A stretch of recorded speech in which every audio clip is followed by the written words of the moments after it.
Before we go into images a little bit further, I wanted to make sure you get the Kindle customer service number and contact email addresses. These are also going to be in the PDF file that you downloaded with these videos, so you don't have to worry about writing it down. It'll be included in that PDF file. Earlier I was talking about images. I was talking about cover images. Here we're going to cover more about the interior images and some of the requirements for them. First of all, images on the Kindle are black and white. Kindle for PC or the iPhone Kindle display full color images. So you want to use full color images because in the next year or two, Kindle will also support color images. At least that's what's in the works from what I hear. So I limit my images. I don't like to put too many in there. It can be cumbersome a little bit. I like to use plenty of hot links. They work extremely well. I scatter them throughout my ebooks, especially if it's a promo type, or you can even put in affiliate type links in there. Now the display area of the Kindle is maximum 520 by 622 pixels. That's at 72, use 72 DPI. And Kindle will resize the images and ultimately distort them if they're not this size. But the good news is that only one side needs to be at max, because Amazon won't change the image's height if one side is right. If one side is, say, at 520, it's not going to change the image. So let's say, for example, you have an image that is 500 by 600.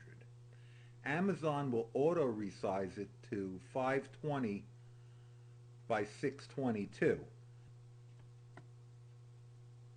Okay, if your image is, let's say, 450 by 622, or say 520 by 520, the image will not be resized at all because one side is already at the maximum. Now, you cannot center images vertically either. You can center them horizontally, but not vertically. To do a little work around this, this is what I do. You take your image after it's been optimized and cut and paste the final image into the center of a 520 by 622 background. So now your images are the fullest size possible and always centered perfectly. I mean, I used the blue background here just to show the contrast. Obviously, you would do a white background so that it looks like it's centered perfectly. So you got all your images squared away. Now think of images as pages. But you want an image to appear as a full page. So name your pages, or name your images like page number 7.jpg or page number 15.jpg, etc. Now create a single folder with all your images with no subfolders. Take one single folder with all your images, and then you want to add an index.html file for the interior document. Now call the images by file names. They'll be relative to the document, so it would be image source equals page1.jpg. So you don't, that's the way it would call the image. Now the Kindle doesn't support all HTML tags. Also in the PDF file that came with this download, there's a list of tags that the Kindle does support as of right now. I mean, that might change in the future.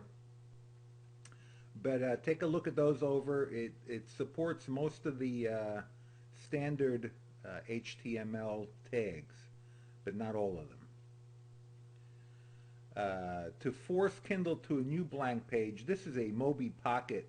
This is what Mobi Pocket uses to force Kindle to go to a new page. So use this tag to force a new page.